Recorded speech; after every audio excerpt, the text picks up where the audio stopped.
Hello दोस्तों, welcome to this video. हम chapter 2 कर रहे थे अपने 10th क्लास साइंस का, और हम एसिड बेस और सॉल्ट का आधा पोर्शन कवर कर चुके थे। आज हम बाकी का आधा करेंगे, यानी कि हमने एसिड और बेस के बीच के डिफरेंसेस देख लिए थे, उनकी केमिकल प्रॉपर्टीज़ कि वो किस तरीके से दूसरे एलिमेंट्स के साथ रिएक्ट करके किस तरीके से रिएक्ट करते हैं, ये सारी चीज़ें हमने देख ली थी। ठीक है, आज हम देखेंगे यूनिवर्सल इंडिकेटर, और साथ ही साथ जो हमारा बचा हुआ पोर्शन है सॉल्ट का वो देखेंगे। आप बने रहिए हमारी इस वीडियो के साथ, अंत तक देखिए और आपको सारी चीज़ें क्लियर होंगी। Let's start. So universal indicator क्या होता है? यूनिवर्सल इंडिकेटर, पहले तो इंडिकेटर क्या होता है? इंडिकेटर वो है जिससे हम एक सब्सटेंस की ये पता लगा सकते हैं कि वो एसिड है या वो बेस है। ठीक है, तो जैसे कि हमने पहले ही पढ़ लिया है, क्या क्या पढ़ा था हमने, जैसे कि मिथाइल ऑरेंज पढ़ा था, है ना, लिटमस पेपर पढ़ा था, टर्मरिक पढ़ा था, ऑल फैक्ट्री इंडिकेटर में हमने वनीला एसेंस पढ़ा था, क्लोव ऑयल पढ़ा था। तो जब ये सारी चीज़ें हैं हमारे पास, then what is the use of universal indicator? एक नए इंडिकेटर की क्या ज़रूरत है? ठीक है, तो क्या होता है, ये जो जितने भी इंडिकेटर मैं आपको बता रही हूँ, ये सारे के सारे पीएच पे वर्क नहीं करते हैं। यानी कि मैं यूँ कहूँ कि ये सारे के सारे एसिड और बेस पे वर्क नहीं करते हैं। ठीक है, कुछ ही अमाउंट ऑफ एसिड या कुछ ही अमाउंट ऑफ बेस पे ये वर्क कर सकते हैं। मान लीजिए कोई एक इंडिकेटर हमने यूज़ किया, हो सकता है वो कम एसिडिक वाले को ही बस इंडिकेट कर सकता हो, ज़्यादा एसिडिक को नहीं, या ज़्यादा एसिडिक नेचर वाले सब्सटेंस का सिर्फ बता सकता है कि वो एसिडिक है, कम का नहीं, है ना। तो इसी तरीके से पीएच के उसके साथ बेस के साथ भी हो सकता है। तो इसीलिए हमने क्या किया, कुछ सारे इंडिकेटर्स को, 4-5 इंडिकेटर्स को मिला के एक इंडिकेटर बना लिया, ताकि वो पूरे के पूरे एसिड और बेस को डिफ्रेंशिएट कर पाए। तो जो यूनिवर्सल इंडिकेटर होता है वो ओवरऑल पीएच पे वर्क करता है। क्या होता है पीएच? पीएच होता है पावर ऑफ हाइड्रोजन, हाइड्रोजन का पावर ऑफ हाइड्रोजन। देखिए, लास्ट क्लास में मैं आपको समझा रही थी कि हम एसिड को और बेस को जब वाटर सोल्यूशन में या एक्वस सोल्यूशन में जब हम मिलाते हैं, उनका एक्वस सोल्यूशन जब बनाते हैं, तो एसिड H+ आयन क्या करता है, लिबरेट करता है, और जो बेस है वो OH आयन लिबरेट करता है। ठीक है, उसकी एसिडिक नेचर और बेसिक नेचर इसी बात पे डिपेंड करती है, वो कितना ज़्यादा H+ आयन लिबरेट कर रहा है। अगर एसिड है, ज़्यादा लिबरेट कर रहा है मतलब कि वो ज़्यादा एसिडिक है, कम लिबरेट कर रहा है मतलब कि वो कम एसिडिक है। Similarly on the other hand, कि जो बेस अगर ज़्यादा OH आयन लिबरेट कर रहा है तो वो स्ट्रॉन्ग बेस है, अदरवाइज वो वीक बेस है। एक और चीज़ कि जब हम इस वाटर को एसिड या बेस के साथ मिलाते हैं तो हीट प्रोड्यूस होती है। ठीक है, क्या प्रोड्यूस होती है? हीट प्रोड्यूस होती है। इसीलिए जब ये वाटर हम मिला रहे हैं, जो ये रिएक्शन हो रहा है वो क्या है? Exothermic reaction. ठीक है, हम पढ़ चुके हैं इसके पहले भी कि those reaction in which heat is generated, उसको हम क्या कहते हैं? एक्सोथर्मिक रिएक्शन, है ना। और जब हम वाटर मिलाते हैं एसिड में या फिर हम वाटर मिला रहे हैं बेस में, तो हम उसको क्या कर रहे हैं? बेसिकली उसको डाइल्यूट कर रहे हैं। तो इस प्रोसेस को आप डाइल्यूशन भी कह सकते हो। ठीक है, क्यों? अगर आप एसिड में वाटर मिला रहे हो, आप किसी ना किसी से उस तरीके से उसका कॉन्सेंट्रेशन को कम कर रहे हो, उसको डाइल्यूट बना रहे हो, इसीलिए इसको हम क्या कहते हैं? Dilution. Okay, so coming back to this, मैं आपको बता रही थी कि जब हम एक्वस सोल्यूशन बनाएंगे, एक्वस सोल्यूशन, तो क्या होगा? एसिड अगर मिला रहे हैं तो H+ आयन लिबरेट हो रहे हैं। ठीक है, अब जितना ज़्यादा एसिडिक होगा, ये जितना ज़्यादा, कोई भी एसिड जितना ज़्यादा एसिडिक है, ये H+ आयन जो है क्या हो जाएंगे? बढ़ जाएंगे। अगर वो हाईली एसिडिक है, स्ट्रॉन्ग एसिड है, तो H+ आयन क्या हो जाएगा? बढ़ जाएगा। और इस तरीके से इस पीएच स्केल को डिज़ाइन किया गया है कि जितना ज़्यादा H+ आयन, जितना ज़्यादा H+ आयन अगर ज़्यादा है, तो जो पीएच की वैल्यू होगी वो क्या हो जाएगी? कम हो जाएगी। Please note that. ओके, यानी कि अगर H+ आयन ज़्यादा है तो पीएच क्या हो जाएगा? कम हो जाएगा। यहाँ पे मैंने पीएच की रेंज बना रखी है, राइट फ्रॉम 0 to 14। ठीक है, तो मैं आपको ये बता रही हूँ, अगर हाइड्रोजन आयन बढ़ रहे हैं तो पीएच क्या हो रहा है? घट रहा है। सो ये देखिए, हाइड्रोजन आयन अगर बढ़ रहा होगा किस तरफ? इस तरफ। ठीक है, तो पीएच क्या हो रहा है? कम हो रहा है। इसको देखिए, इसमें आपको ज़्यादा अच्छे समझ में आएगा। ये जो एक ट्राइंगल से दिख रहा है, ये क्या दिखा रहा है आपको? Hydrogen ion. तो बहुत आराम से देख सकते हो कि इस तरफ क्या हो रहा है? हाइड्रोजन आयन का जो मैग्नीट्यूड है, देख लो, वो उस तरीके से बढ़ता जा रहा है ना। तो चूंकि ये बढ़ता जा रहा है, इसका मतलब ये कि इस तरफ क्या है, एसिडिक नेचर जो है वो क्या हो रहा है, बढ़ रहा है। देखो मैंने लिखा है इंक्रीजिंग H+ आयन, ठीक है। एक ऐसा पॉइंट आता है जिसको हम 7 pH से डिनोट करते हैं, जो न्यूट्रल होता है। That means at this point, या जिसका pH 7 है, 7 है, वो ना तो एसिडिक है और ना ही बेसिक है, ठीक है। तो उसको क्या कहते हैं, न्यूट्रल कहते हैं। और जैसे 7 से आगे बढ़ने लगेगा pH हमारा, जैसे 7 से आगे आने लगेगा तो क्या हो जाएगा, वो सोल्यूशन आपका बेसिक होना शुरू हो जाएगा, या फिर उसको कहें कि एल्कलाई हो जाएगा, ठीक है, स्ट्रॉन्ग एल्कलाई की तरफ जाएगा। यानी कि जैसे 7 से आगे बढ़ा कहाँ तक, 14 तक, 14 तक, यहाँ 0 से, ठीक है। तो 7 to 14 क्या है, आपको इतना समझ में आना चाहिए कि वो सोल्यूशन बेसिक सोल्यूशन है, ठीक है। और 7 से 1 की तरफ जाएंगे तो एसिडिक है। जितना 1 के पास रहेंगे हम, जितना इस तरफ आएंगे हाईली एसिडिक, जितना इस तरफ आएंगे हाईली बेसिक, ठीक है। तो ये हम किस चीज़ से पता कर रहे हैं, pH इंडिकेटर से पता कर रहे हैं, ठीक है। तो pH इंडिकेटर बेसिकली क्या बताएगा, हर एक pH वैल्यू के लिए इसमें pH इंडिकेटर में कलर असाइन होता है, ठीक। जैसे कि आपने यूज़ किया हाईली एसिडिक, कोई हाई एसिड यूज़ किया है ना, हाई या स्ट्रॉन्ग एसिड यूज़ किया, सॉरी। तो अगर आप उसमें यूनिवर्सल इंडिकेटर डालेंगे, यानी वो सोल्यूशन डालेंगे, आपने एक बीकर में एसिड लिया है जो कि हाईली एसिडिक है, ठीक है। अगर आप उस बीकर में आप ये यूनिवर्सल इंडिकेटर डालेंगे तो ये जो एसिड सोल्यूशन है ये रेड में कन्वर्ट हो जाएगा। क्यों? क्योंकि ये बहुत ज़्यादा एसिडिक था। मान लीजिए इसका pH 1 है तो आपको क्या मिल जाएगा, रेड कलर मिल जाएगा।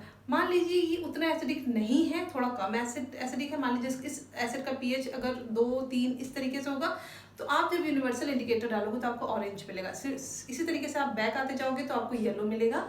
और एट न्यूट्रल पॉइंट, यानी कि ऐसा कोई सोल्यूशन आपने लिया है जिसमें कि जो न्यूट्रल है, अगर आप उसमें यूनिवर्सल इंडिकेटर डालेंगे तो आपको क्या मिलेगा, ग्रीन कलर मिलेगा, ठीक है। सिमिलरली आप जब बेस की तरफ मूव करेंगे तो आपको कलर क्या हो जाएगा, चेंज हो जाएगा, ब्लू। एंड देन लास्ट में आपको क्या मिलेगा, हाईली अल्कलाई सब्सटेंस के लिए क्या मिलेगा, आपको वायलेट कलर मिलेगा, ठीक है। तो आप अपने बोर्ड पे देख सकते हैं कि ये कलर किस तरीके से है ना, किस तरीके से कलर है, red, orange, yellow, blue, dark blue, फिर वायलेट, है ना।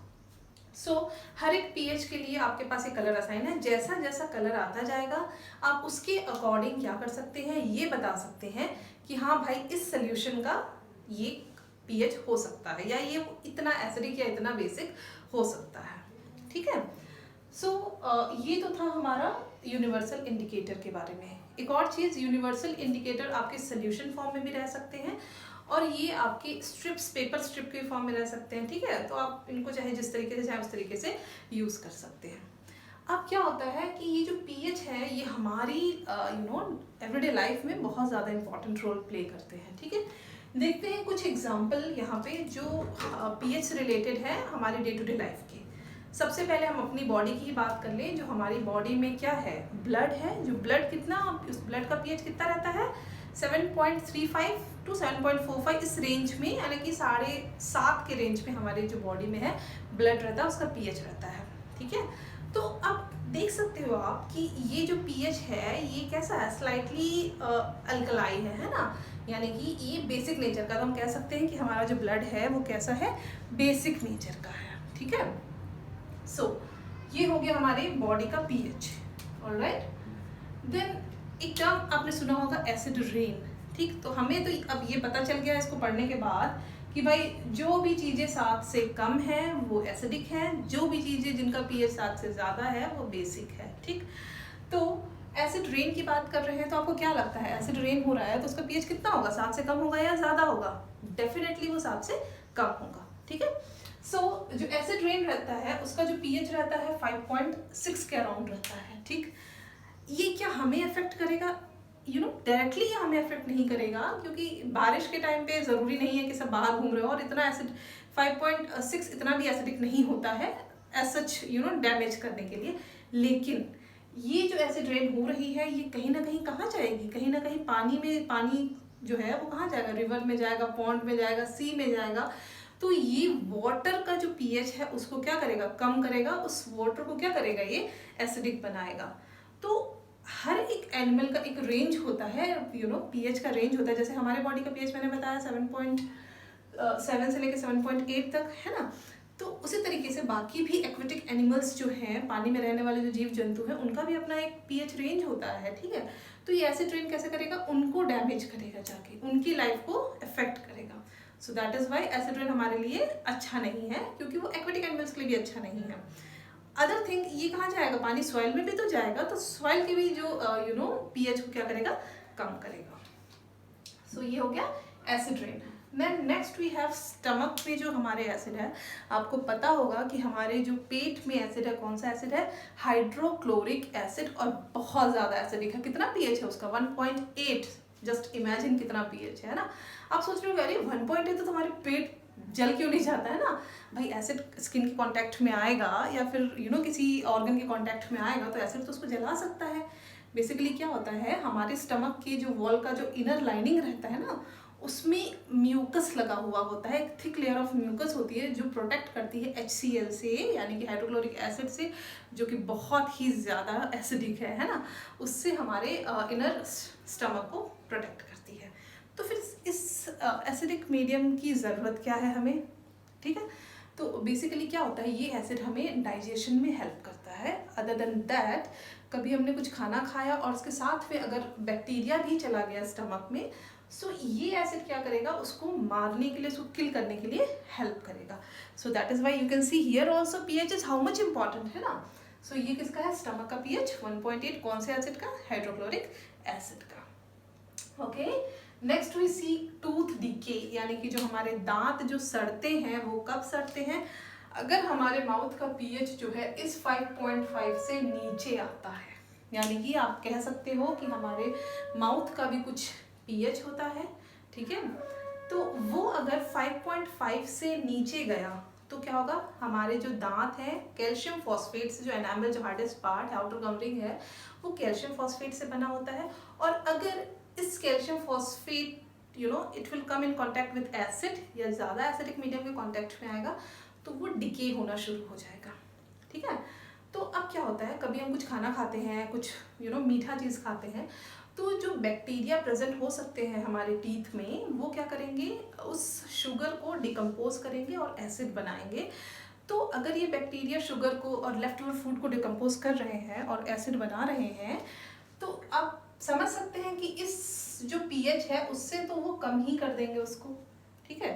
तो जैसे ही क्या हुआ, ये कम हो गया, हमारा जो पीएच है माउथ का वो कम हो गया, तो क्या होगा, हमारे जो दांत हैं वो सड़ना शुरू हो जाएंगे। और इसीलिए कहा जाता है कि बच्चों को ज़्यादा मीठा चीज़ नहीं दो, है ना। क्यों, क्योंकि आप मीठा दे रहे हैं, उसको डिकम्पोज करके एसिड बनेगा और एसिड बच्चों के दांत को सड़ाएंगे, ठीक। तो इसको ओवरकम करने का क्या तरीका होता है, या आप खाने के बाद बार बार अपना मुंह धोएं, जब खाना खाएं तो आप ब्रश कर लें। एंड देन ब्रश भी जब आप करते हैं तो जो पेस्ट यूज़ होता है वो कैसा रहता है, बेसिक नेचर का रहता है, ठीक है। उसका पीएच जो है 7 से ज़्यादा रहता है, वो बेसिक नेचर का रहता है। वो इसीलिए बेसिक नेचर का रहता है ताकि आपका जो माउथ का पीएच है वो उसको मेंटेन कर सके। आई होप आपको समझ में आ रहा है, ठीक। Now next we have plant pH. Plant को भी एक स्पेसिफिक पीएच की ज़रूरत होती है अपने प्रॉपर ग्रोथ के लिए, ठीक है। अब देखिए, प्लांट किस में उग रहे हैं, सॉइल में उग रहे हैं। अब अगर तो सॉइल ज़्यादा एसिडिक हो गई, एक्चुअली ना तो ज़्यादा एसिडिक और ना ही ज़्यादा बेसिक या एल्कलाइन होना चाहिए सॉइल को, अगर तो सॉइल ज़्यादा एसिडिक हो गई तो क्या होगा, तो इस एसिड को कम करने के लिए सॉइल में लाइम मिलाया जाता है, ठीक है। और अगर वो ज़्यादा बेसिक हो गई तो हम सॉइल में जिप्सम मिलाते हैं उसकी पीएच को मेंटेन करने के लिए, क्योंकि प्लांट भी एक स्पेसिफिक पीएच में ही ग्रो करते हैं। एक और एग्जांपल है हमारे पास है हनी बी, मधुमक्खी का।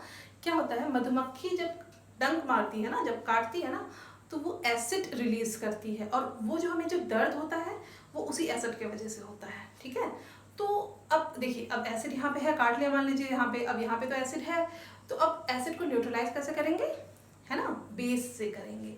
तो अगर हम यहाँ पे कुछ बेसिक चीज़ लगा लें मधुमक्खी के काटने के बाद, तो वो दर्द, वो इरिटेशन थोड़ा सा कम हो जाता है। तो आप इस तरीके से देख सकते हैं कि एवरीडे लाइफ में पीएच किस तरीके से इम्पॉर्टेंट है। अब हम अपना अगला टॉपिक देखते हैं, क्योंकि हम एसिड बेस कंप्लीट कर चुके हैं। नाउ लेट अस सी सॉल्ट। सॉल्ट कब बनता है वो भी देख चुके हैं, कब, जब एसिड प्लस बेस आपस में रिएक्ट करते हैं तो वो बनाते हैं सॉल्ट प्लस वाटर। ठीक है, ये हमने देखा था, एसिड और बेस आपस में जब रिएक्ट करते हैं तो क्या बनाते हैं, सॉल्ट और water. For example if we have HCl plus NaOH, it gives NaCl plus H2O, that is जब हमारे पास हाइड्रोक्लोरिक एसिड है उसको हमने बेस, स्ट्रॉन्ग बेस कौन सा है, सोडियम हाइड्रोक्साइड के साथ मिलाया तो हमें ये क्या मिला, एक सॉल्ट मिला और क्या मिला, हमें वाटर मिला। ठीक है, ये क्या है, सॉल्ट है और क्या है, वाटर। ये कौन सा सॉल्ट है, ये इस पर्टिकुलर केस में ये कॉमन सॉल्ट है। ठीक है, तो ये जो सॉल्ट आ रहा है इस रिएक्शन से, इसको हम क्या कहते हैं, किस तरीके का रिएक्शन है, जब भी एक एसिड और एक बेस आपस में रिएक्ट करेंगे तो उस रिएक्शन को हम क्या कहते हैं, न्यूट्रलाइजेशन रिएक्शन। ठीक है, कौन सा रिएक्शन, न्यूट्रलाइजेशन रिएक्शन। ठीक, सो ये जो सॉल्ट आया ये 3 तरीके का हो सकता है। पहला जो है वो एसिडिक सॉल्ट हो सकता है, बेसिक सॉल्ट हो सकता है, या न्यूट्रल सॉल्ट भी हो सकता है। ठीक है, कब होगा एसिडिक सॉल्ट, जब इसमें एसिड और बेस जो मिला रहे हैं, एसिड अगर स्ट्रॉन्ग है और बेस जो है वो वीक है। स्ट्रॉन्ग एसिड वीक बेस क्या बनाएगा, एसिडिक सॉल्ट, यानी कि जो एसिड नेचर है वो डोमिनेट करेगा। इसी तरीके से यहाँ पे एसिड और बेस मिला रहे हैं, लेकिन बेसिक के लिए क्या होना चाहिए, ये वीक होना चाहिए एसिड, और जो ये क्या होना चाहिए, ये स्ट्रॉन्ग होना चाहिए। बेस क्या होना चाहिए, स्ट्रॉन्ग होना चाहिए। सिमिलरली न्यूट्रल के लिए या तो दोनों ही, यानी कि एसिड प्लस बेस, ये दोनों ही या तो स्ट्रॉन्ग हो और या दोनों ही वीक हो। ठीक है, फिर से समझिए, अगर एसिडिक सॉल्ट है यानी कि उस सॉल्ट में एसिड जो है वो ज्यादा था। बेसिक सॉल्ट है मतलब जब हम सॉल्ट बना रहे हैं तो वो स्ट्रॉन्ग बेस था, उसमें बेस ज्यादा था। इसी तरीके से जब न्यूट्रल सॉल्ट आ रहा है तब ये कि एसिड और जो बेस मिलाया जा रहा है या तो वो दोनों ही इक्वली स्ट्रॉन्ग है या दोनों ही इक्वली वीक है, तब क्या आएगा, न्यूट्रल आएगा। ठीक है, तो ये जो हमने बनाया आप इसको देख सकते हो, ये क्या है, स्ट्रॉन्ग एसिड है, hydrochloric acid is a strong acid, it is a strong base sodium hydroxide, and this NaCl is neutral salt. ठीक है, तो अब हम देखते हैं एसिडिक का कुछ एग्जाम्पल देख लेते हैं। मान लीजिए हमारे पास है HCl और हमने लिया NH4OH यानी कि अमोनियम हाइड्रोक्साइड। ठीक है, तो अब ये क्या बनाएगा, ये बनाएगा NH4Cl plus H2O, that is ammonium chloride और H2O। Alright, ammonium chloride and H2O। तो ये जो हमारे पास जो सॉल्ट आया, ये जो सॉल्ट आया ये क्या है, एसिडिक सॉल्ट है। क्यों एसिडिक है, क्योंकि यहाँ पे हमने जो एसिड यूज किया था this one was strong, this is strong acid, that is why the salt that we are getting is acidic salt. ठीक है, दूसरा एग्जांपल देखते हैं बेसिक के लिए। मान लीजिए हमारे पास है एसिड CH3COOH यानी कि एसिटिक एसिड है और प्लस हमने स्ट्रॉन्ग बेस लेना है दिस टाइम NaOH, तो ये क्या बनाएगा, CH3COONA प्लस H2O। ठीक है, क्या क्या हमने ऐड किया है, एक वीक एसिड, क्योंकि हमको बेसिक सॉल्ट बनाना है so we need to take weak acid. ठीक, तो वीक एसिड क्या है, एसिटिक एसिड है CH3COOH, और साथ ही साथ हमने स्ट्रॉन्ग बेस लिया है, ये क्या है, स्ट्रॉन्ग है, बेस इस बार स्ट्रॉन्ग है, तो हमें क्या मिला, सोडियम एसिटेट और वाटर। ठीक है, तो ये जो सॉल्ट आया ये किस नेचर का है, बेसिक नेचर का है। ठीक है, क्यों बेसिक नेचर का है, क्योंकि this time we are taken a strong base है ना, so that is why the salt that we are getting वो किस नेचर का है, बेसिक नेचर का है। ठीक है, तो आप देख सकते हैं यहाँ पे तीनों ही एग्जाम्पल, न्यूट्रल जब दोनों स्ट्रॉन्ग है, बेसिक जब हमारा बेस स्ट्रॉन्ग है, और एसिडिक जब एसिड स्ट्रॉन्ग है। ठीक है। तो इस तरीके से क्या हुआ, ये सॉल्ट के बारे में है। अब इस कॉमन सॉल्ट से हम और भी कई सारी चीज़ें बना सकते हैं, ठीक है। जैसे हम सोडियम हाइड्रोक्साइड बना सकते हैं, हम बना सकते हैं baking soda, washing soda, bleaching powder, ठीक है, प्लास्टर ऑफ पेरिस, ये सारी चीज़ें हम बना सकते हैं और ये सारी चीज़ें हमारे सिलेबस में भी हैं। Let's see that. अब हम देखते हैं कि जो कॉमन सॉल्ट था उससे जो बनने वाले प्रोडक्ट है एक एक करके वो देखते हैं, ठीक है। तो सबसे पहले हमारे पास है सोडियम हाइड्रोक्साइड, ठीक। सोडियम हाइड्रोक्साइड कैसे बनेगा, देखिए इसका प्रोसेस है, हमने एक टैंक में क्या ले लिया है, ब्राइन ले लिया है, ब्राइन सोल्यूशन, ठीक है, और 2 इलेक्ट्रोड यहाँ पे फिट कर रखे हैं और इसको बैटरी से कनेक्टेड कर दिया है। ये है पॉजिटिव टर्मिनल और ये है नेगेटिव टर्मिनल, ठीक है। तो ये जो ब्राइन, ब्राइन मतलब क्या, अब ये मत सोच रहे मैडम ने पता नहीं क्या ही बता दिया है ना। ब्राइन कुछ नहीं है, ये आपका नमक पानी है, NaCl है ना, कॉमन नमक और जो पानी है उसका सोल्यूशन है। तो जब इलेक्ट्रिसिटी पास होगी यहाँ से तो ये जो है यानी कि जो NaCl है, NaCl प्लस वाटर, ये किसमें टूटेगा, ये टूटेगा क्लोरीन गैस में, हाइड्रोजन में, और NaOH जो कि सोडियम हाइड्रोक्साइड है उसमें, ठीक है, ये उसमें ब्रेक होगा। तो अब ये आपको पता होना चाहिए कि जो ये क्लोरीन है वो कहाँ इकट्ठा होगी, क्योंकि वो नेगेटिव वो है तो वो किस तरफ जाएगा, पॉजिटिव की तरफ, यानी कि एनोड्स के थ्रू, एनोड के पास से क्लोरीन गैस क्या होगी, रिलीज होगी। सिमिलरली हाइड्रोजन गैस जो है वो कैथोड के पास से रिलीज होगी, ठीक है, और यहीं कहीं पे around the cathode you will gate sodium hydroxide, ठीक। तो आपको ये याद रखना है कहाँ कहाँ से कौन कौन सी चीज़ें रिलीज हो रही हैं। From anode that is from positive terminal आपका क्लोरीन गैस रिलीज हो रहा है, from cathode negative terminal hydrogen gas, and there only we have sodium hydroxide, ठीक है। तो ये 3 प्रोडक्ट जो हैं वो कहाँ से आ रहे हैं, हमारे इस पर्टिकुलर प्रोसेस से आ रहे हैं, ठीक है। इस प्रोसेस को हम क्लोर एल्कलाई प्रोसेस भी कहते हैं। क्लोर यानी कि क्लोरीन, एल्कलाई यानी कि ये जो हमारे पास बेसिक बेस जो आ रहा है उसको हम, एल्कलाई क्या होता है, those base which are soluble in water, ठीक है। तो इसलिए हम उसको क्या कहते हैं, क्लोर एल्कलाई प्रोसेस कहते हैं। अब देखिए इसी चीज़ को जो यहाँ पे होगा उसको यहाँ पे एक चार्ट फॉर्म में बना दिया है कि भाई सॉल्ट से NaCl से हमारे पास कैथोड पे हाइड्रोजन आ रहा है, एनोड पे क्लोरीन गैस आ रही है, कैथोड पे अगेन हमारे पास सोडियम हाइड्रोक्साइड आ रहा है। इनके कुछ यूजेस हैं जो आपको पता होना चाहिए, जैसे कि आपका जो हाइड्रोजन है वो कहाँ कहाँ पे यूज़ हो सकता है, वो fuel as a fuel gas use हो सकता है, फर्टिलाइजर्स में यूज़ हो सकता है, ओके। देन एक इम्पॉर्टेंट टर्म है मर्गराइन करके है, ये क्या होता है, ये कुछ नहीं होता है, नकली मक्खन होता है, ठीक है। तो आर्टिफिशियल बटर बनाने के लिए काम आता है। इसके अलावा जो क्लोरीन है वो कहाँ काम आएगा, क्लोरीन आपने सुना होगा ना कि आप इसको डाल देते हैं तो स्विमिंग पूल में पानी साफ करने के लिए, तो वाटर ट्रीटमेंट के काम आता है। देन PVC यानी कि पॉलीविनाइल क्लोराइड बनाने के काम आता है। पेस्टिसाइड्स और डिसइंफेक्टेंट्स बनाने के लिए क्लोरीन का हम यूज़ करते हैं, ठीक है। सिमिलरली जो हमारे पास बेस है NaOH सोडियम हाइड्रोक्साइड, तो आपको पता है बेस कहाँ पे यूज होता है, बहुत कॉमन है। जो बेसिस होते हैं वो सोप डिटर्जेंट्स में यूज होते हैं, तो इसी तरीके से सोप डिटर्जेंट, पेपर इंडस्ट्री में भी हम उसका यूज करते हैं। नेक्स्ट थिंग इज कि आप अगर इन दोनों को मिला दें, दैट इज हाइड्रोजन और क्लोरीन को मिला दें, then you will get a product called hydrochloric acid. यानी कि आपको हाइड्रोक्लोरिक एसिड बनाना है तो कैसे बनाओगे, तो आप हाइड्रोजन और क्लोरीन से उसको बनाओगे, ठीक है। तो इस HCl का क्या काम है, HCl का काम है आप इंडस्ट्रीज में जहाँ पे स्टील मैन्युफैक्चर होती है वहाँ पे cleaning of steel, then sodium chloride बनाने के लिए, सॉरी अमोनियम क्लोराइड बनाने के लिए आपको, ठीक है। देन आपको दवाइयों में भी इसका यूज़ होता है, किसका, हाइड्रोक्लोरिक एसिड का। And at the same time from that two product आप क्या बना सकते हो, ब्लीच बना सकते हो। ब्लीच तो बहुत ही कॉमन है हाउस होल्ड में, घर की चीज़ों में भी यूज़ हो जाता है, किसी चीज़ को ब्लीच करने के लिए, साफ सफाई में भी इसका यूज़ होता है ब्लीच, है ना। इसके अलावा पेपर इंडस्ट्री में और कपड़े की टेक्सटाइल इंडस्ट्री में, लॉन्ड्रीज में ब्लीच का यूज़ होता है, ठीक है। So this was about this process sodium I am producing and how to produce sodium hydroxide, okay.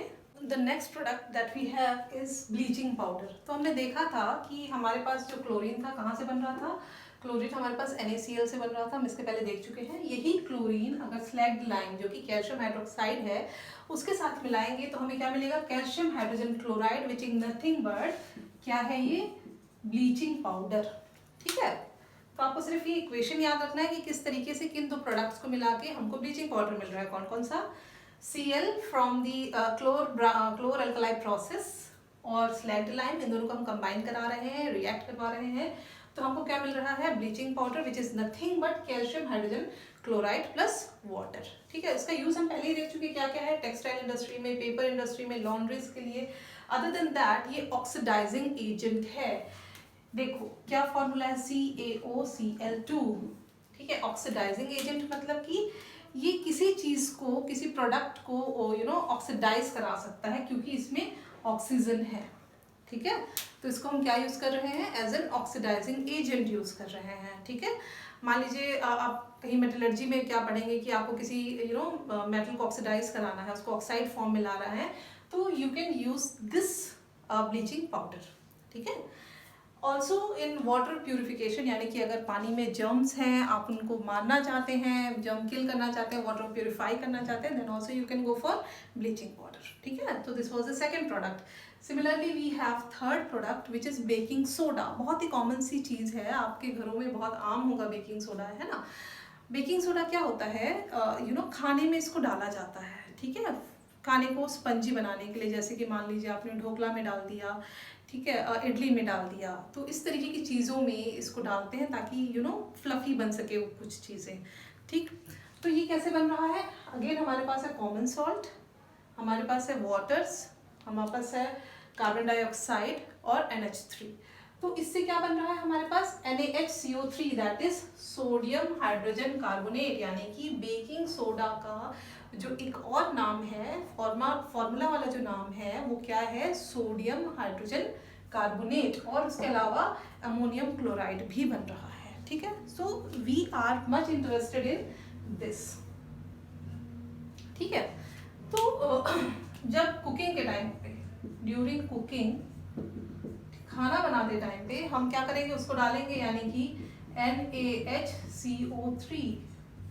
इसको जब हम डालेंगे, यानी कि किसी भी प्रोडक्ट में कुछ भी जो बनाना है उसमें हमने इसको डाला और हमने इसको हीट किया, हीट करेंगे तो हमको क्या मिलेगा? Sodium carbonate plus water plus CO2 gas. ठीक है, ये जो टर्म है सोडियम कार्बोनेट,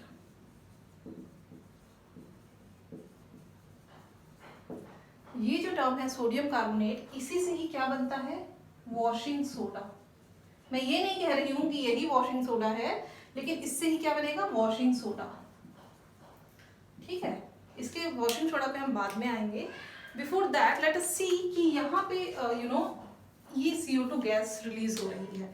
तो बेसिकली यही CO2 गैस है जो प्रोडक्ट्स को, जो फूड आइटम्स को स्पंजी बनाती है। ठीक है, कौन सी? यही CO2 गैस। अब आपने सुना होगा बेकिंग सोडा के साथ साथ आपने एक और टर्म सुना होगा विच इज बेकिंग पाउडर। ठीक है, तो बेकिंग पाउडर और बेकिंग सोडा में क्या डिफरेंस है? Baking powder is nothing but baking soda plus some mild acid. ठीक है, माइल्ड एसिड लिख देते हैं।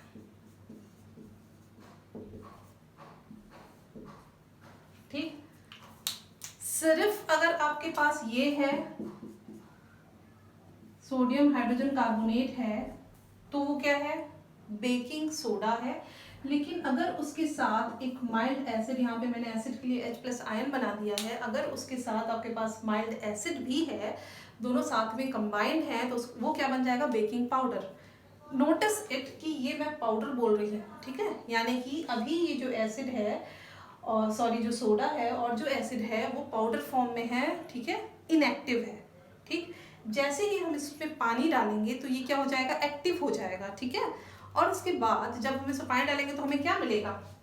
एक सॉल्ट मिलेगा, वाटर प्लस CO2 गैस मिलेगी। ठीक है, तो आप यहाँ फिर से देख सकते हो कि यहाँ पे भी क्या आ रहा है? CO2 गैस आ रहा है, जो कि चीज़ों को स्पंजी बनाएगा। इन दोनों में डिफरेंस क्या है भाई? बेकिंग पाउडर या बेकिंग सोडा, किसका यूज करें? देखिए, जो ये है sodium hydrogen carbonate, that is baking soda. ठीक है, उसका नेचर क्या है? बेसिक नेचर का है वो। ठीक, तो आपको पता है कि बेसिक नेचर की चीजें कैसी होती हैं? टेस्ट वाइज कैसी होती हैं? बिटर होती हैं। तो यानी कि अगर आप कुछ मीठी चीज़ें बना रहे हैं तो मीठे वाली चीज़ में आप बेकिंग सोडा नहीं डाल सकते हो, ठीक है। क्या डाल सकते हो मीठी, जैसे कि केक है तो आप केक में क्या डालोगे, बेकिंग सोडा डालोगे या बेकिंग पाउडर डालोगे, बेकिंग पाउडर डालोगे, ठीक है। क्योंकि ये तो क्या है आपका बेसिक है, तो बेसिक कड़वा रहेगा, जबकि ये क्या बना रहा है, एक सिंपल सॉल्ट बना रहा है। भाई ये हमारे पास एक बेसिक नेचर की कुछ चीज़ है ना, बेसिक है ये। और हमने यहाँ पे क्या माइल्ड स्टील, जैसे कि आपके बुक में टर्टरिक एसिड डाला हुआ है, माइल्ड जो एसिड डालेंगे, और उसके बाद क्या बनेगा, वो सॉल्ट बनेगा और वाटर और गैस बनेगी, कार्बन डाइऑक्साइड गैस। सो आपको ये याद रखना है कि ये आप कहाँ पे यूज़ कर रहे हो, कुछ मीठे टाइप की चीज़ें बनाने के लिए। क्योंकि अगर आपने ये डाल दिया मीठी चीज़ों में तो वो क्या हो जाएगी, बेकिंग सोडा से वो कड़वी हो जाएंगी, ठीक है। So you don't want that. कड़वी के खाना चाहते हो क्या, नहीं खाना चाहते हो, है ना। सो और इस बेकिंग सोडा का क्या काम है। बेकिंग सोडा बेसिकली मैंने आपको पहले भी बताया है कि ये बनाने के काम आता है एंटासिड्स। क्या होते हैं एंटासिड्स, ये वो चीज़ें हैं जिससे आप जैसे मैंने बता रखा है आपको कि स्टमक में एसिडिटी हो गई, पता है हमें स्टमक में एसिड है, HCl एसिड है ना। तो कभी कुछ गलत खाने से, ज़्यादा ऑयली खाने से कई बार क्या होती है, एसिडिटी हो जाती है, उस एसिड का लेवल बढ़ जाता है, ठीक है। तो ये जो है बेकिंग सोडा से क्या बनेगा, एंटासिड्स बनेंगी जो उस एसिडिटी को क्या करेंगे, कम करेंगे, न्यूट्रलाइज करेंगे। एंड अगेन कौन से रिएक्शन से, न्यूट्रलाइजेशन रिएक्शन से, ठीक है। अदर देन दैट आप देख ही रहे हो कि यहाँ पे एक सोडियम कार्बोनेट आया है जिससे हम क्या बना सकते हैं, वॉशिंग सोडा। तो चलो देख लेते हैं what is washing soda. So the next product that we have वो क्या है, वॉशिंग सोडा। हमने अभी देखा था बेकिंग पाउडर का एक रिएक्शन में हमें क्या मिल रहा था, Na2CO3 that is sodium carbonate मिल रहा था। इसको हम क्या कहते हैं, सोडा ऐश कहते हैं। और ये क्या रहता है, ड्राई रहता है, ठीक है। लेकिन इसी में अगर हम वाटर ऐड कर देंगे और उसको रिक्रिस्टलाइज करेंगे, उस सोडा ऐश को हम अगेन क्रिस्टल फॉर्म में लाएंगे, तो वो क्या बन जाएगा, सोडियम कार्बोनेट डेकाहाइड्रेट, यानी कि Na2CO3 dot, here we have a dot 10H2O, that means इससे 10H2O 10 वाटर मॉलिक्यूल अटैच है। और ये किस फॉर्म में है, अब क्रिस्टल फॉर्म में है। और जब ये क्रिस्टल फॉर्म में आएगा तभी ये क्या बन रहा है, हमारा वॉशिंग सोडा बन रहा है, ठीक है। क्या बन रहा है, वॉशिंग सोडा। तो ये जो 10H2O है, ये क्या है, वाटर ऑफ क्रिस्टलाइजेशन। क्या होता है उसको थोड़ा समझते हैं, ठीक है। वाटर ऑफ क्रिस्टलाइजेशन, मान लीजिए हमने एक टेस्ट ट्यूब ली है, इसमें हमने कॉपर सल्फेट के कुछ क्रिस्टल डाले हुए हैं, क्रिस्टल डाले हैं मैंने कहा, ठीक है, पाउडर या कुछ नहीं, क्रिस्टल डाला है हमने। तो इस क्रिस्टल, इसका फॉर्मूला क्या होगा कॉपर सल्फेट का, वो हमको पता है कॉपर सल्फेट CuSO4 होता है। लेकिन if you are taking crystal तो क्या आएगा, .5H2O भी आएगा, ठीक है, पेंटाहाइड्रेट भी आएगा साथ में। और इसका कलर इनिशियली ब्लू है, ठीक है। इस तरीके से ये कलर क्या है, इसका ब्लू है। जब मैं इसको हीट करने लगूंगी, मान लो मैंने इसको क्या किया, यहाँ बर्नर लगा के इसको हीट करा, तो क्या होगा, ये जो वाटर इसके अंदर है, कौन सा वाटर भाई, ये एक्स्ट्रा वाटर जो है वो क्या होगा, बाहर आएगा, जिसको आप ऑब्जर्व कर सकते हो कहाँ पे, टेस्ट ट्यूब के साइड में इस तरीके से ड्रॉपलेट्स आ जाएंगे। भाई टेस्ट ट्यूब में तो कोई भी हमने एक ड्राई टेस्ट ट्यूब ली थी, उसमें पहले से तो कुछ वाटर नहीं था। तो ये जो वाटर आया है वो कहाँ से आया, तो डेफिनेटली वो कहाँ से आया है, calcium sulphate, sorry copper sulphate की क्रिस्टल से आया है। अब ये जो ब्लू कलर है ना, ये धीरे धीरे क्या होगा, चला जाएगा, ये ब्लू कलर धीरे धीरे गायब हो जाएगा, सिर्फ आपके पास व्हाइटिश कलर का पाउडर बचेगा। दैट मीन्स ये जो वाटर था ये कहाँ चला गया, ये यहाँ चला गया। अब ये जो बच गया वो सिर्फ कॉपर सल्फेट है, पेंटाहाइड्रेट नहीं है, ठीक है, यानी कि वो क्रिस्टल फॉर्म में नहीं है। अब वो व्हाइट कलर का है, वो अब ब्लू नहीं है। अगर हमको इसको फिर से ब्लू बनाना है तो हम क्या करेंगे, यहाँ से फिर से कुछ वाटर ड्रॉपलेट ऐड करेंगे, ठीक है, कुछ वाटर ड्रॉप्स ऐड करेंगे, जिससे क्या हो जाएगा, फिर से it will turn to blue, ठीक। तो ये क्या हो जाएगा, हाइड्रस हो जाएगा। अभी ये वाला जो फॉर्मूला था वो एनहाइड्रस था, यानी कि उसमें वाटर की कमी थी, एनहाइड्रस था, ड्राई था, ठीक। अब उसमें जब इसमें हमने 10 मॉलिक्यूल ऑफ वाटर मिला दिए हैं, 10 मॉलिक्यूल ऑफ वाटर मिला दिए हैं, तो क्या हो गया है, हाइड्रस हो गया है। और इसी को हम क्या कहते हैं, वॉशिंग सोडा। और जो ये एक्स्ट्रा मॉलिक्यूल मिल रहे हैं इसको हम क्या कह रहे हैं, वाटर ऑफ क्रिस्टलाइजेशन, ठीक है। तो हम देख चुके हैं वॉशिंग सोडा कहाँ कहाँ पे यूज़ होता है। वॉशिंग सोडा आप पेपर इंडस्ट्री पे, ग्लास इंडस्ट्री में, देन सोप इंडस्ट्री में यूज़ कर सकते हैं, हाउस होल्ड क्लीनिंग के लिए काम आता है, हार्ड वाटर को सॉफ्ट करने के लिए काम आता है। तो इस तरीके से वॉशिंग सोडा का क्या है, यूज़ है। ठीक, लास्ट टॉपिक हमारे पास है प्लास्टर ऑफ पेरिस। कैसे बनता है, बहुत सिंपल है। अगर आप जिप्सम को, ठीक है, दैट इज कैल्शियम सल्फेट को अगर आप हीट करते हो, अगेन ये कैल्शियम सल्फेट डॉट 2H2O है, ठीक है, डाईहाइड्रेट है, कैल्शियम सल्फेट डाईहाइड्रेट, 2 मॉलिक्यूल, यानी कि जिप्सम क्या होता है, कैल्शियम सल्फेट में 2 मॉलिक्यूल ऑफ वाटर है, 2 मॉलिक्यूल ऑफ वाटर है। कौन सा वाटर है, ये अगेन वाटर ऑफ क्रिस्टलाइजेशन है। इसको जब आप हीट कर रहे हो अराउंड 100 डिग्री सेल्सियस तक, तब क्या हो जाएगा, ये इस तरीके से उसका जो 1.5 वाटर मॉलिक्यूल है वो क्या हो जाएगा, इवापोरेट हो जाएगा, and you will left with nothing but CaSO4 dot half H2O which is hemihydrate. Calcium sulphate